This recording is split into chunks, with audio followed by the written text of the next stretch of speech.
Debt recycling is a strategy that wealthy people use to pay off their mortgage faster and invest at the same time. And I've actually gone through the process of debt recycling. So in this video, I'm sharing my thoughts on debt recycling. I'm going to explain how it works in theory and actually how it works in practice, and my honest thoughts on whether it's worth it or not.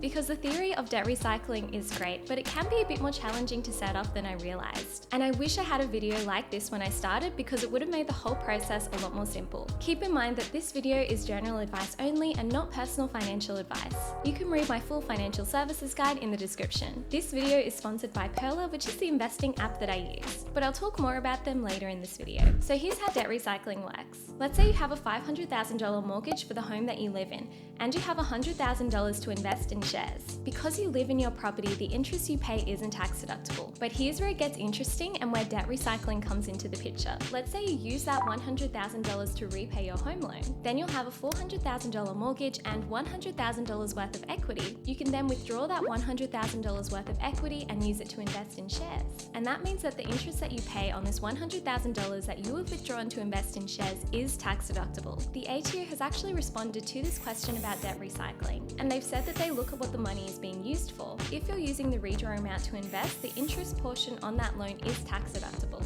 So you essentially have a $400,000 home loan which isn't tax deductible, and a $100,000 loan that you've used to invest in shares which is tax deductible. And you may be wondering, how much money do you actually save in this example? If your mortgage interest rate is 6% and your marginal tax rate is 30%, that's a tax saving of $1,800 per year. You can then use these savings to repay your home loan even more, and you can even use the dividends that you receive from your $100,000 share portfolio to repay your home loan faster. And then you just repeat the process until your home loan is paid off. So this strategy suits people that are already comfortable with the idea of investing and aren't really looking to pay down their home loan straight away. And keep in mind that this strategy is different to borrowing to invest because you have the exact same amount of debt and the same amount of assets. You're just doing it in a more tax-effective way. So debt recycling sounds great in theory, but how does it actually work in practice? So in this section, I'm going to explain step by step exactly how I did debt recycling. So if your brain hurts and you don't fully understand the concept of debt recycling, this section will now break it down for you. And I'm going to share the exact numbers that I have from my own personal situation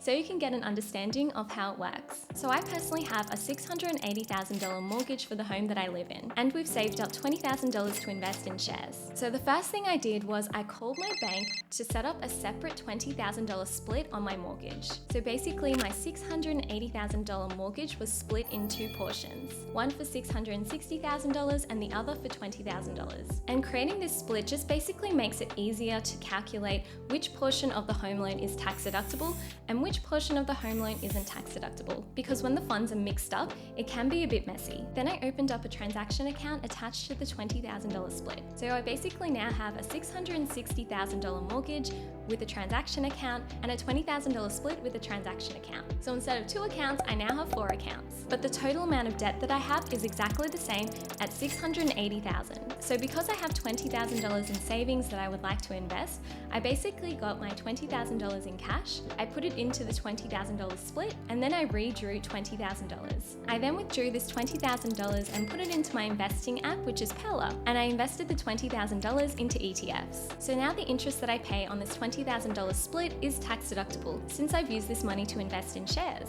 My mortgage interest rate is 6.3%, so I get a tax deduction of $1,260 per year with this $20,000 split. And if my marginal tax rate is 30%, that's a tax saving of $378 per year. One thing to note is that I have the exact same amount of debt as I did before, which is $680,000. Except now my loan is split in two instead of being lumped together. The benefit is that the $20,000 loan is tax deductible, and it's separated from the rest of my mortgage, so it's easy to calculate the tax deductions. And once we have another $20,000 to invest, we'll do the exact same strategy. We'll call up our bank and we'll open up a third split with another $20,000. And then we'll use our cash savings to pay down that $20,000 portion and then redraw the same amount to invest. So now we know how debt recycling works in theory and in practice.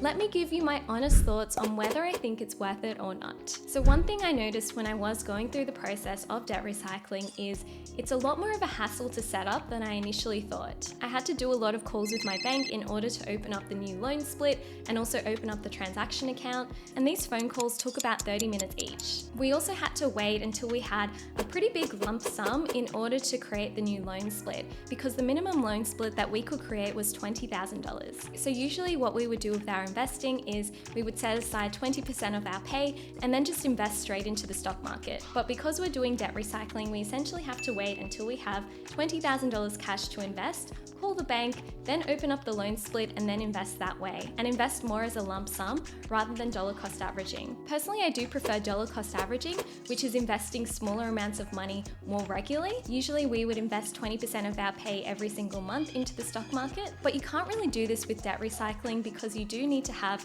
a pretty big lump sum in order to create that split. I think it also affects the psychology of investing, because what I really do like about dollar cost averaging is I can just essentially automatically invest that money straight into the stock market and not have to think about it. Whereas with debt recycling, it can be tempting to have a look at that $20,000 that you've saved up, that you still have in cash, and you may be more tempted to spend it rather than invest it. You also have to wait to have your money invested, so that's another downside of debt recycling. In my example, because we only have $20,000 to invest rather than $100,000 to invest, the tax deductions aren't really that amazing to really warrant all of this extra hassle. In my example, we get a tax deduction of $1,260, which translates to $378 in tax savings. But to be honest, to go through all of this extra hassle to save $378 wasn't really worth it for me. But I can definitely see how debt recycling can become more worth it if you do have bigger amounts to invest. And if you have been doing it for quite a long time, so you do have a pretty sizable amount of your home loan that actually is tax deductible because you have used that money to invest. So my honest thoughts about whether it's worth it or not is it kind of depends. And I know this is probably not the answer that you wanted.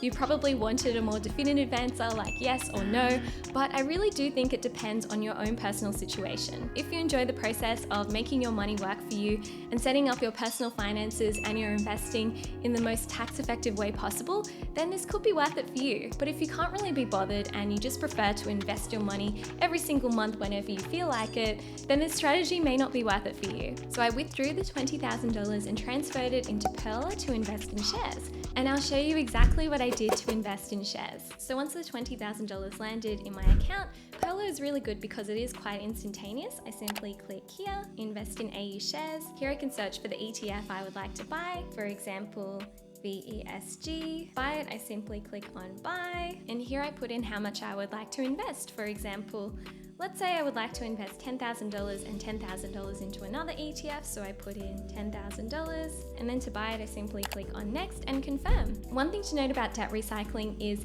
if you do already have some money invested into your Perla account, or any investing app for that matter, it is a good idea to invest in something different to what you've already invested in. So for example, if I already had some money invested in my Perla account with VGS, now with my debt recycling money, I'm going to invest in VESG instead. It just makes it a bit easier for debt recycling and record keeping and tax purposes. So Perla is very kindly sponsoring this video, and if you would like to try them out for yourself, you can use my code Queenie for a $20 credit. Perla is an amazing investing app. I really do love how they focus on long-term investing and investing in ETFs rather than picking individual stocks. This is something that has really worked for me, and I just love their whole approach to investing. But I'm curious to hear from you. What do you think about debt recycling? Do you think it's worth it or not? And write me a comment below with the word small in it, just so we know you watched this video all the way through. Thank you.